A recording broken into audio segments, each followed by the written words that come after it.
है आपके साथ मैं हूं मेघा कौशिक और चलिए शुरुआत करते हैं संभागवार बड़ी खबरों का सिलसिला।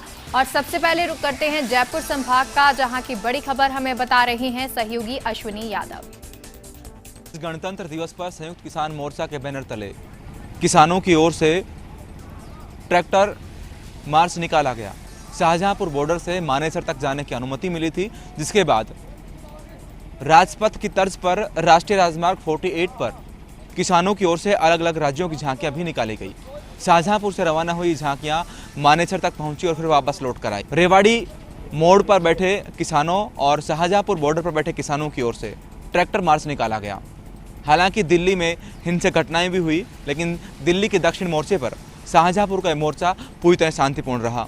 किसान नेता योगेंद्र यादव, मेधा पाटकर, अमराराम समेत कई दूसरे नेता भी इस मार्च में मौजूद थे। विधायक बलवान पूनिया, सफिया जुबैर, राज्य मंत्री टीकाराम जूली, विधायक संदीप यादव भी बॉर्डर पर पहुंचे और किसानों को समर्थन किया। फिर से पड़ाव में शामिल हो गए हैं।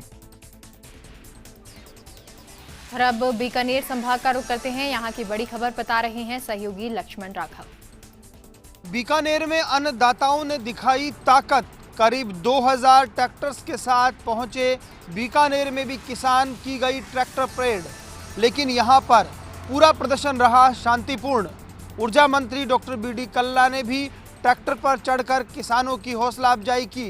ट्रैक्टर लेकर जो किसान पहुंचे उन्होंने एक मार्च निकाला और उसके बाद एक सभा भी की। इस दौरान इस सभा में कई वक्ताओं ने भाषण दिया और केंद्र सरकार पर सवालिया निशान खड़े करते हुए कहा कि ये सरकार किसान विरोधी है। इस दौरान किसान नेता रामगोपाल बिश्नोई, महिपाल सारस्वत, रामनिवास कुकड़ा सहित कई अन्य नेता सक्रिय दिखाई दिए। कुल मिलाकर बीकानेर के किसानों ने यह संदेश छोड़ने की कोशिश की है कि बीकानेर का किसान अलग नहीं है, लेकिन साथ ही साथ एक ये संदेश भी छोड़ा है कि यहाँ का किसान शांति प्रिय और अनुशासन के साथ प्रदर्शन करना जानता है। कोटा संभाग का रुख करते हैं, यहाँ की बड़ी खबर बता रहे हैं सहयोगी भंवर एस चारण।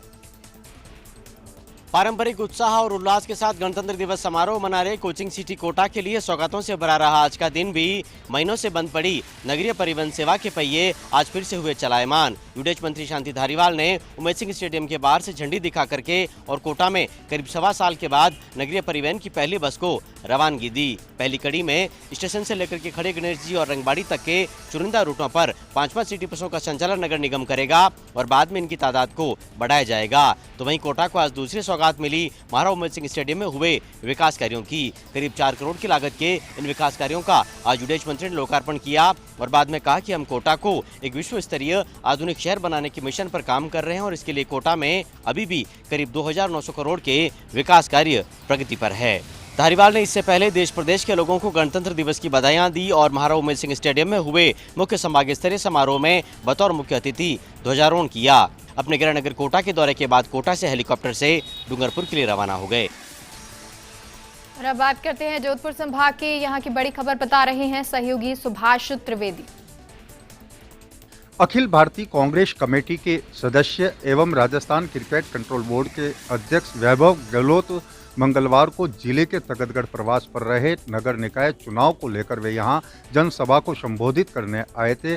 किस तरह से कांग्रेस के कार्यकर्ताओं में मजबूती लाकर यहां पर कांग्रेस का बोर्ड बनाया जा सके, उसको लेकर सभी उम्मीदवारों की मौजूदगी के अंदर एक बड़ी जनसभा को संबोधित किया है। जनसभा के अंदर क्षेत्र से बड़ी संख्या में महिला एवं पुरुष भी पहुंचे थे। उसको लेकर उन्होंने कहा कि पिछले लंबे समय से तगतगढ़ के अंदर भारतीय जनता पार्टी का बोर्ड था और यही कारण है कि लगातार भ्रष्टाचार के आखंड में ये बोर्ड डूबा रहा। उसको लेकर भ्रष्टाचार के कई आरोप भी लगाए गए हैं। उसको लेकर उन्होंने राजस्थान सरकार की ओर से सुमेरपुर विधानसभा क्षेत्र में जो विकास कार्य करवाए गए हैं उसकी चर्चा करते हुए मतदाताओं से कांग्रेस के पक्ष में मतदान कर कांग्रेस का बोर्ड बनाने की अपील की। उन्होंने कहा कि जिले के सबसे बड़े जवाई बांध की सही बांध से आने वाली टर्नल को चौड़ा करने के लिए भी मुख्यमंत्री अशोक गहलोत ने बजट के अंदर 100 करोड़ रुपए की राशि आवंटित की है। अब बात अजमेर संभाग की, यहाँ की बड़ी खबर बता रहे हैं सहयोगी कौशल जैन। नगर निगम के शोर शराबे भरे चुनाव प्रचार पर लगी लगाम। अब घर घर जाकर प्रत्याशी मतदाताओं से कर रहे संपर्क। रैली निकालकर किया दोनों ही पार्टियों के प्रत्याशियों ने शक्ति प्रदर्शन तो निर्दलीय भी रहे बराबर की बाजी में नगर निगम के चुनाव प्रचार का आज थम गया। आगामी 28 तारीख को अजमेर निगम के होने वाले चुनाव में 80 वार्डों के पार्षद पद पर अपनी किस्मत आजमा रहे प्रत्याशियों ने प्रचार के अंतिम दिन भी पूरी ताकत झोंकी। जहां सत्तारूढ़ कांग्रेस पार्टी प्रत्याशी वाहन रैली और अपने शक्ति प्रदर्शन में आगे रहे तो वहीं विपक्षी भाजपा के प्रत्याशी भी रैली के रूप में सड़कों पर प्रचार करते देखे गए। दोनों ही दलों के प्रत्याशियों के बीच अजमेर में सीधी टक्कर मानी जा रही है तो वहीं तेजी से उभरकर सामने आए पार्टियों के बागी और निर्दलीय प्रत्याशी भी अपनी किस्मत पर पूरा भरोसा रख चुनावी रण में दो हाथ कर रहे हैं। शोर शराबे का चुनाव प्रचार थमने के बाद अब मतदाताओं से घर घर जाकर प्रत्याशी कर रहे हैं मिन्नतें। देखना यह है समझदार वोटर आखिर किसको देगा शहरी सरकार की चाबी। और अब बात उदयपुर संभाग की और यहाँ की बड़ी खबर हमें बता रही हैं सहयोगी रवि शर्मा। उदयपुर में सादगी, उल्लास और कोरोना प्रोटोकॉल के तहत मनाया गया 72वां गणतंत्र दिवस। शहर के गांधी ग्राउंड में हुआ मुख्य समारोह।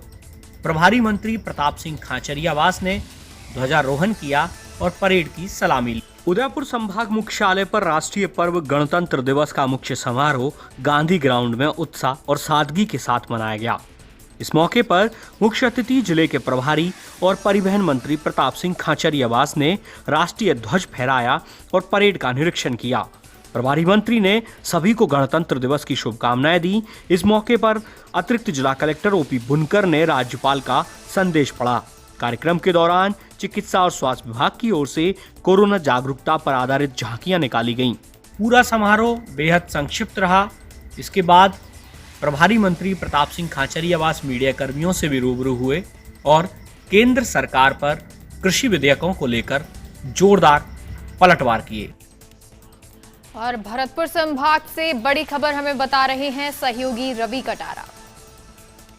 भरतपुर शहर के मुखर्जी नगर इलाके में एक युवती की प्रेम प्रसंग के चलते एक युवक ने की गोली मारकर हत्या करने के बाद युवक हुआ मौके से फरार। एक युवक ने फिल्मी अंदाज में 19 वर्षीय युवती की गोली मारकर हत्या कर दी। घटना की जानकारी पर कोतवाली थाना पुलिस मौके पर पहुंची, जहां उसके शव को आरवीएम अस्पताल लाया गया, जहां उसका पोस्टमार्टम करवाया गया।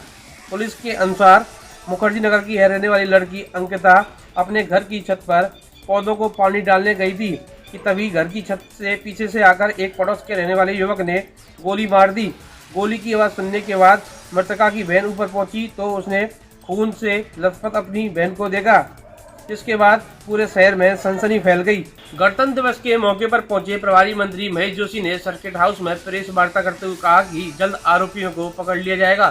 तो वहीं दूसरी ओर मंत्री सुभाष गर्ग ने दूरभाष के जरिए आईजी और एसपी से मामले में जल्द कार्रवाई करने के निर्देश दिए।